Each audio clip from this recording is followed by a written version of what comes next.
Assalamualaikum warahmatullahi wabarakatuh. Alhamdulillahirabbil alamin. Allahumma shalli ala sayyidina Muhammadin wa ala alihi wa ashabihi ajmain. Alhamdulillah rekan-rekan sekalian, kita masih diberikan usia bisa silaturahim. Tiap orang beda-beda jatah Ramadannya, walaupun Ramadannya sama. Nanti insya Allah berakhir tanggal 31 ya, kita sholat idnya Maret, tapi Syawal tiap Ramadan, tiap akhir Ramadan Syawalnya sama, tapi kita belum tentu. Waktu taraweh malam Jumat ada yang ikut taraweh, disampaikan juga tinggal berapa lama lagi. Waktu itu masih 16 hari, belum tentu. Ada yang tinggal seminggu lagi, ada yang tinggal 3 hari lagi, ada yang tinggal mungkin hari ini hari terakhir. Kita tidak tahu, karena ajal kita sudah ditentukan. Nah, supaya kita benar-benar selamat, maka surat Al-Mu'minun ayat 1 ya. A'udzubillahi minasyaitonirrajim. Qad aflahal mu'minun. Selanjutnya, qad aflahal mu'minun alladzina hum fi sholatihim khosyi'un. Orang yang bakal sangat beruntung tuh orang yang beriman, khusyuk dalam sholatnya, walladzina hum anil lagwi mu'ridun. Dan orang-orang ya alladzina hum anil lagwi mu'ridun. Orang-orang yang tidak melakukan perbuatan yang lagwi, yang sia-sia. Jadi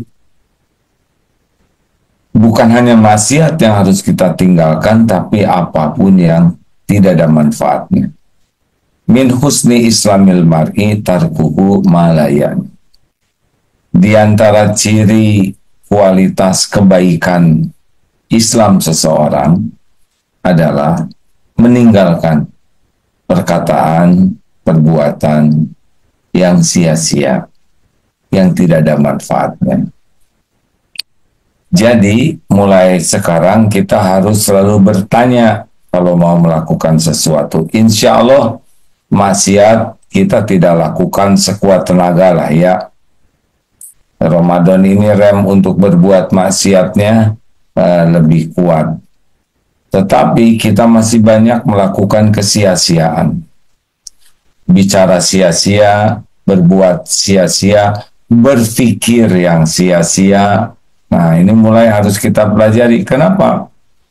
Karena Ramadan ini sangat-sangat berharga. Tidak layak kita mengisi sesuatu yang sangat berharga ini dengan hal-hal yang tidak ada manfaatnya. Jadi tidak sopan sekali ya, wadah yang begitu berharga malah diisi oleh sampah. Jangan. Nah, karena kita belum tentu hidup Ramadan yang akan datang, belum tentu hidup pada waktu Idul Fitri, belum tentu nih, tidak ada jaminan Idul Fitri kita masih hidup. Bahkan besok juga tidak ada jaminan.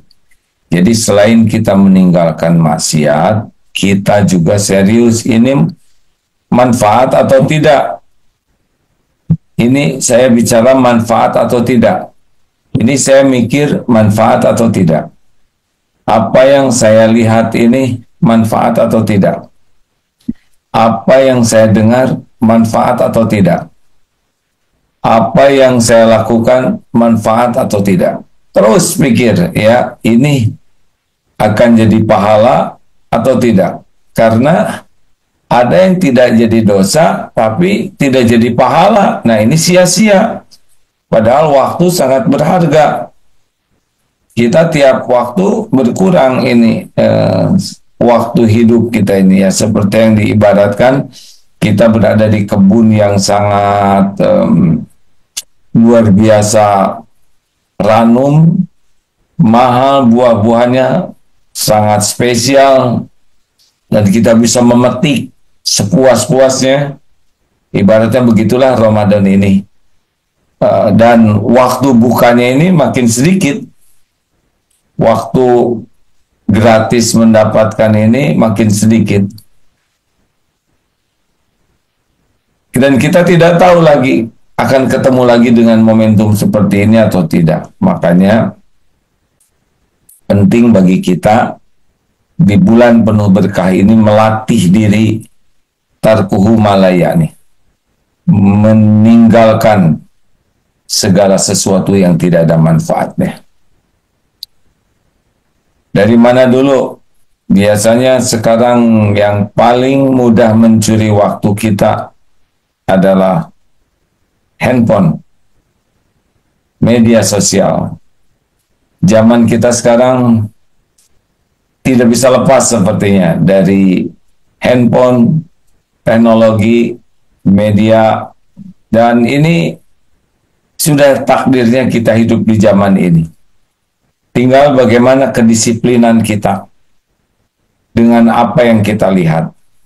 Yang pasti, setiap kali kita melihat sesuatu, kita menggunakan aset yang termahal, yaitu waktu.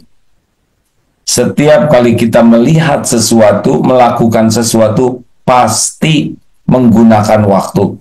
Dan waktu itu aset kita, ya, modal kita. Mau dijadikan apa ini? Keberuntungan atau kerugian? Modal kita adalah waktu. Makin hari makin sedikit waktu kita. Apalagi Ramadan ini. Ya, jadi kita harus sadar setiap kali kita melakukan apapun pasti menggerus modal kita yang sangat berharga. Apalagi Ramadan ini tidak ada bandingan harganya. Jadi kalau sekarang mau lihat medsos, silakan. Tapi pastikan, satu, bukan dosa. Hati-hati ya, kita agak terbiasa melihat aurat orang lain yang tidak halal. Padahal itu tidak boleh, dan itu tetap dicatat dosa. Kita harus mulai disiplin. Ini jadi dosa atau tidak? Kalau dosa, apa yang kira-kira jadi dosa? Dosa itu disukai nafsu. Nafsu kita senang melihatnya. Jadi inna nafsa la ammaratun bisu. Surat Yusuf ayat 53 ya.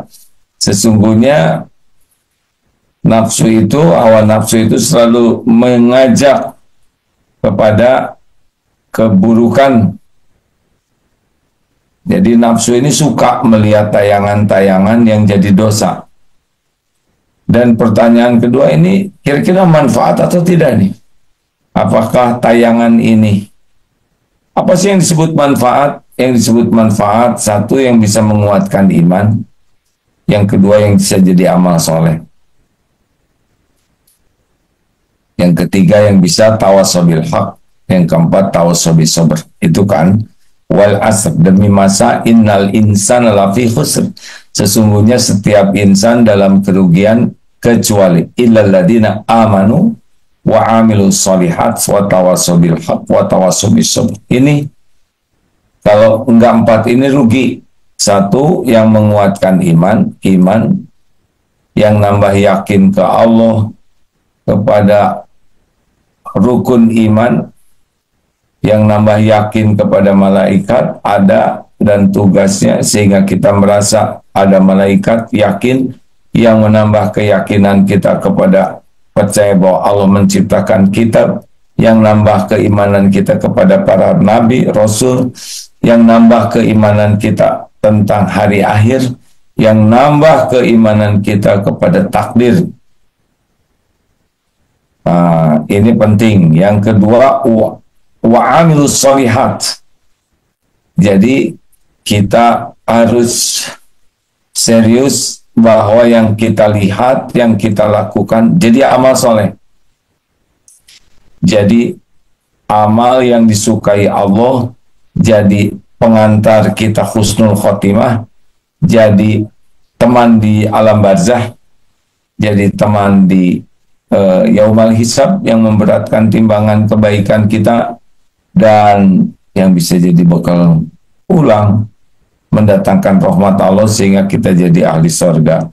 Jadinya apakah yang saya lihat ini bisa mendatangkan menjadi amal soleh atau tidak. Yang ketiga, tawasobil haq.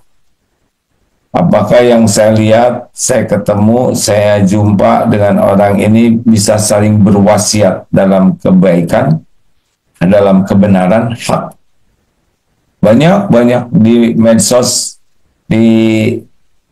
yang bisa menguatkan iman, bisa jadi ladang amal soleh dan bisa nambah ilmu dalam nasihat dan menasihati, ya, tawasobil haq. Kita mendapatkan nasihat dan kita juga bisa menyampaikan nasihat dengan medsos ini, bisa. Dan yang terakhir, tawasobis sabr. Apapun yang kita lakukan harus bisa tawasobis sabr, saling berwasiat dalam kesabaran. Kita makin bisa mengendalikan nafsu kita, makin bisa mengontrol diri kita, dan mengajak orang bisa menjadi ahli sabar. Tanya ini 4 ini nih, hanya ini yang boleh kita lakukan dalam menggunakan waktu, ya. Jangan boros dengan hal-hal yang bisa merusak iman, jangan boros dengan yang bisa menghilangkan amal, jangan boros yang membuat kita mengingkari kebenaran atau membuat kita malah tidak sabar.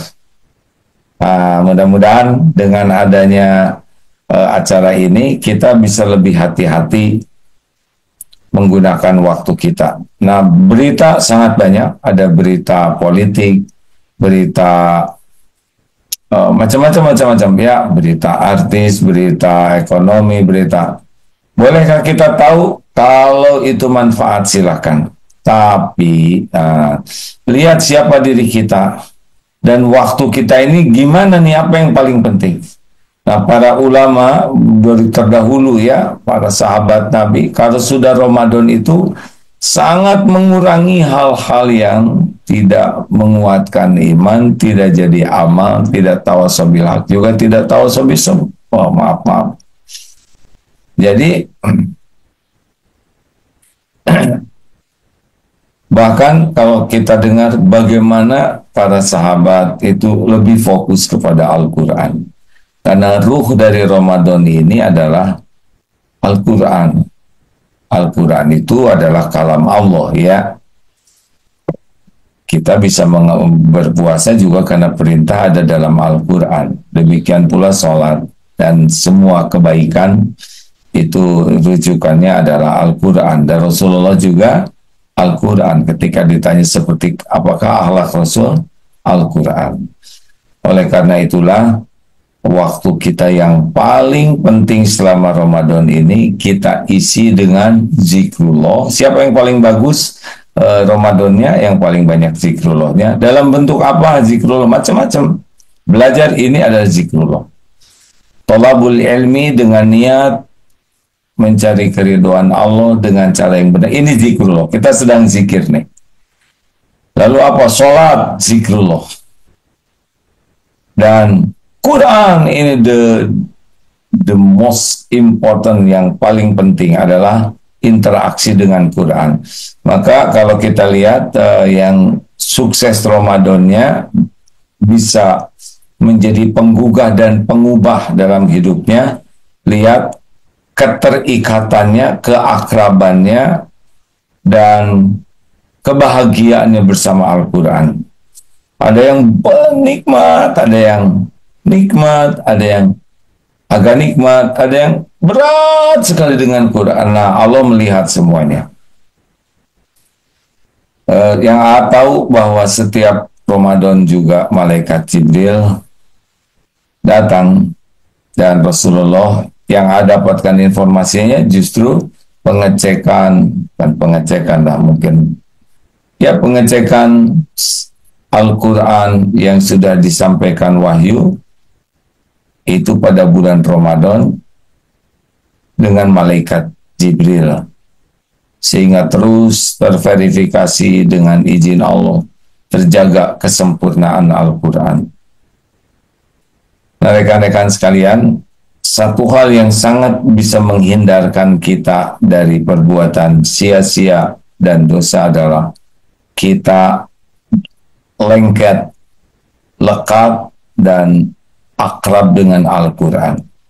Sebaiknya kita punya Quran yang betul-betul memudahkan kita membacanya, memudahkan kita mentadaburinya, ya, memahami artinya, kemudian tafsirnya, kemudian kita usahakan nambah juga hafalan. Yang belum bisa, inilah saatnya Ramadan untuk belajar Al-Quran. Jangan malu, ya. Ini adalah amalan yang sangat dicintai Allah. Evaluasi seberapa serius kita dengan Al-Quran. Buatlah target setiap goal bulanan, pekanan, harian, sehingga kita betul-betul menjadi orang yang terikat dengan Al-Quran, baik secara fisiknya maupun secara hati kita, lisan kita, sehingga Al-Quran. Dan katanya ciri orang yang sudah dekat dengan Quran di antaranya adalah mimpinya juga dengan Quran, ya. Terus kalau tidak baca Quran tuh nagih, hati itu nggak nyaman. Inilah kesempatan besar, karena dari sini insya Allah kita akan lebih mudah menjauhkan diri dari kesia-siaan, apalagi kemaksiatan. Berkah dari Al-Quran, kalau kita baca dengan sungguh-sungguh mencari keridhaan Allah, ya, ikhlas, selain akan mendatangkan ketenangan langsung, itu walaupun belum mengerti, apalagi kalau mengerti, maka selain dapat pahala, dapat hidayah. Kita lebih siap menyikapi hidup ini dengan baik. Alhamdulillah. Terima kasih, baik kita ngobrol, ya. Siapa yang akan bertanya? Gimana memahamkan anak-anak sia-sia main game di HP? Ya itu dia, ya. Jadi sekarang ujian, ya, apalagi anak-anak sudah libur. Memang di HP itu menarik, ya. Tidak ada tayangan yang dibuat kecuali yang membuatnya berusaha semenarik mungkin agar orang mau menonton. Itu sudah begitu siapapun, ya, yang membuat konten itu. Nah, gimana kalau anak-anak kita susah lepas dari HP-nya? Yang pertama harus dilakukan adalah ku anfusakum wa ahlikum naro. Jaga diri dulu. Pertanyaannya, kita nih sebagai ayahnya, ibunya, sejauh mana kelengketan kita dengan HP, ya, dan apa saja yang kita lihat. Allah melihat aktivitas orang tua dengan HP-nya. Allah melihat apa yang dilihat oleh orang tua dengan medsosnya, HP-nya. Nah, sekarang kita menginginkan anak-anak lepas dari hal-hal yang tidak manfaat. Sekarang tanya kepada diri kita selaku orang tua. Mungkin anak-anak tidak lihat apa yang kita lihat, tapi Allah melihat. Allah melihat apa yang kita lihat. Allah tahu berapa durasi kita sehari-hari memegang HP, apa aja yang dilihat oleh kita, Allah tahu. Malaikat mencatat. Dan ini sangat serius. Kalau kita banyak melihat kesia-siaan, kemaksiatan, dan itu bisa berdampak nanti dalam keteladanan kita, doa kita, maka harus tobat. Kalau ingin anak-anak kita menjadi lebih baik, orang tua harus tobat, evaluasi diri, dan sekuat tenaga menjaga diri dalam menggunakan HP. Hanya yang disukai Allah usahakan. Allah lah nanti yang akan membuat nasihat kita bertenaga. Allah juga yang akan membulak-balik hati anak. Kita harus nasihati juga baik-baik, ya. Dan Allah yang bisa membuat anak lebih terpelihara. Nah, awalnya ku anfusakum wa ahlikum naro. Awalnya kita dulu evaluasi. Jangan-jangan kita nyuruh anak jauh dari HP, tidak, tapi kitanya berjam-jam tiap hari hanya dengan kesia-siaan, apalagi kemaksiatan. Dan Allah melihat, ya'lamu kha'inatal a'yun wa ma tukhfis sudur. Allah mengetahui khianat mata dan apa yang disembunyikan di hati. Jadi usahakan dulu kitanya evaluasi, minta ampun, kemudian bicara baik-baik dengan anak tentang manfaat mudaratnya, lalu doakan yang banyak supaya anak dihindarkan. Di antaranya itu. Ya, lanjut. Yang menguatkan iman adalah Allah. Yang membimbing kita menjadi orang baik adalah hidayah taufik Allah. Allah melihat dua hal. Innallaha la yanzuru ila suwarikum wa amwalikum walakin yanzuru ila qulubikum wa amalikum. Sesungguhnya Allah tidak lihat rupa dan hartamu, tapi Allah melihat hati dan amalmu. Maka terus berusaha ya, bermujahadah membersihkan hati dari ujub, dari takabur, dari pokoknya simun taqi'u, dari syirik, munafik, ujub, takabur, ya, dengki. Terus dilatih, itu Allah suka tuh. Karena nanti yang akan berjumpa dengan Allah dalam surat Asy-Syu'ara ayat berapa itu? Tolong lupa lagi aneh. Yauma la yanfa'u malu wala banun illa man atallaha biqalbin salim. Nanti yang ketemu Allah tuh yang qalbun salim, bukan amal hebatnya amal saja, tapi yang paling bersih hatinya. Gitu. Sok silakan gitu ya. Doakan Yauma Asy-Syu'ara ayat 8889, yauma la yanfa'u malu wala banun illa man atallaha biqalbin salim. Yauma, pada hari, la yanfa'u, tidak memberikan manfaat, tidak berguna, malun, harta, wala banun, dan tidak juga anak-anak, illa, kecuali man, orang yang atallaha, datang kepada Allah biqalbin salim, dengan hati yang bersih, hati yang selamat, hati yang sejahtera. Ya, surat Asy-Syu'ara 8889. Jadi nanti yang jumpa dengan Allah itu adalah yang dengan ilmu dan amalnya hatinya jadi bersih. Lanjut. Kalau lebaran nanti kita tetap menghindar dari orang yang tidak suka atau berkenan sama kita, apakah dosa atau bagaimana sikap kita? Jadi amalan yang top itu adalah misalkan kita berbuat baik ke orang yang baik dengan kita, itu bagus. Tapi ada yang lebih bagus, kita menyambungkan silaturahim kepada orang yang memutuskan, memberi kepada yang pelit. Kita tidak membalas ketika kita mampu membalas. Kita idfabillati hiya ahsan, menolak keburukan dengan cara yang baik. Namun ukuran keimanan kita memang berbeda-beda. Ada yang sudah sanggup, ada yang baru sedang upaya. Kalau kita dalam posisi ketemu orang itu jadi kotor hati, jadi dosa, jadi maksiat, ya, maka kita menjaga jarak bukan berarti memutuskan silaturahim, tetapi upaya supaya tidak melakukan kesalahan dan keburukan. Suatu saat mudah-mudahan bisa ketemu, ya. Mau tanya, saya pribadi seringnya sangat mendekat kepada Allah tuh ketika mendapat musibah atau teguran, lalu Allah beri solusi kembali. Namun setelah itu kesenangan kembali, lalu mulai ada jarak lagi kepada Allah. Itu bagaimana? Ini nanti ada musibah lagi dong. Kan Allah sukanya kita mendekat ke Allah.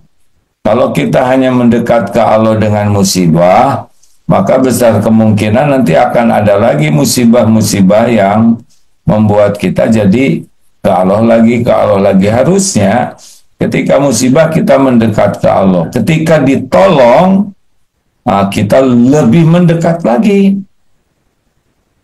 Suatu saat Rasulullah ditanya oleh Aisyah radhiyallahu anha, ketika tahajud kan kakinya sampai bengkak tuh, maksudnya saking lamanya ya. Kenapa ibadah segini hebatnya padahal dosa yang lalu dan yang akan datang diampuni? Jawaban Rasulullah begini, afala akunu abdan syakuro. Tidak bolehkah hamba menjadi hamba yang bersyukur? Artinya Rasulullah itu saking bersyukurnya dipilih jadi nabi, dipilih jadi, itu bersyukur sekali. Sampai tahajudnya juga begitu lamanya. Makanya kalau kita fokus kepada bersyukur, bersyukur, itu nanti Allah akan menambah karunia. Karena kita dengan karunia Allah makin mendekat ke Allah. Gitu, nanti ditambah lagi karena Allah tahu kita makin syukur, la in syakartum la azi, dan aku ditambah. Insya Allah. Makanya kalau dikasih kelapangan tuh harus lebih kuat lagi ibadahnya supaya nanti kelapangan itulah yang selalu diberikan. Lanjut. Assalamualaikum AA. Salam. Mau tanya, apakah anak laki-laki yang sudah dewasa, sudah menikah, tapi tidak sholat, apakah orang tuanya yang sudah wafat akan mendapatkan siksa atas perbuatan anaknya itu, AA? Memang kalau sudah besar, sudah mandiri, itu tidak seluruhnya ditanggung oleh orang tua. Tetapi orang tua harus tetap tobat kalau masih hidup, karena jangan-jangan anaknya berperilaku tidak baik karena waktu kecilnya orang tuanya tidak menyiapkan fondasi iman, fondasi ilmu bagi anak-anaknya. Kalau anaknya jadi buruk akhlak perangainya karena orang tua yang dari awal memberi contoh tidak baik, menjauh, tidak mendekatkan anak dengan agama, nah orang tua memikul dosa dari apa yang dilakukannya karena kurang amanah. Ya, semoga Allah memberi hidayah para anak tuh, walaupun mungkin pernah orang tua lupa atau belum tahu cara mendidik kita. Kalau kita sudah diberi hidayah, kita harus tetap berusaha agar orang tua kita selamat ya. Walaupun orang tuanya belum ibadah, masih jauh dari Allah, tugas kita sebagai anak adalah memohon, membantu agar orang tua diselamatkan Allah. Jangan menyalahkan, tetapi teruslah membalas dengan kebaikan. Terakhir kan. Assalamualaikum warahmatullahi wabarakatuh, AA. Maaf, punten, mau tanya, saya masih ada kekesalan sama mertua saya yang suka ikut campur urusan rumah tangga, apalagi saat saya sedang terpuruk. Apakah saya salah, A, kalau saya tidak peduli lagi dengan mertua saya, A? Jadi begini ya, kalau ada sesuatu yang tidak enak, kita jangan merasa sebagai korban dari perilaku buruk orang lain. Kita coba surat Asy-Syura ayat 30 dibuka lagi ya. Wa ma asobakum min musibatin fabima kasabat aidikum. Nih, surat Asy-Syura ayat 30. Jadi musibah apapun yang menimpamu ya, nih coba bacakan lebih lengkap lagi perkataannya. Wa ma asobakum min musibatin fabima kasabat aidikum wa ya'fu an katsir. Wama, dan tidaklah asobakum menimpa kalian min musibatin, dari bencana atau musibah atau cobaan, fabima, maka disebabkan oleh apa, kasabat, yang telah diperbuat, aidikum, oleh tangan kalian, wa ya'fu, dan dia memaafkan an katsir, banyak ya dari kesalahan kalian. Jadi musibah dari mulai tidak enak hati, galau, sakit, ketipu, diperlakukan kurang baik oleh orang lain, maka semua itu bagi kita bagusnya dibawa ke tobat ya. Mertua yang sikapnya belum bijak itu adalah jalan dari Allah sebagai pengingat kita entah dosa-dosa kita. Mungkin kita pernah memperlakukan orang tua sendiri atau orang lain, siapapun, atau istri dengan perbuatan yang tidak baik, yang sekarang dapat itu buah dari perbuatan kita lewat mertua. Jadi harusnya kita tidak marah, tidak jengkel, tidak dendam, tapi tobat, karena semua situasi buruk, ketidakenakan ini diundang oleh dosa sendiri. Kita kena musibah, situasi tidak enak, tapi musibah yang lebih besar adalah kita tidak menemukan dosa, tidak tobat, tidak ngaku bahwa semua ini diundang oleh dosa sendiri. Gak bisa kita memperbaiki mertua dengan cara menjaga jarak, marah, tidak, tapi tobat itu disukai Allah. Nanti Allah yang membulak-balik hati mertuanya, ya. Tidak bisa dinasehatin.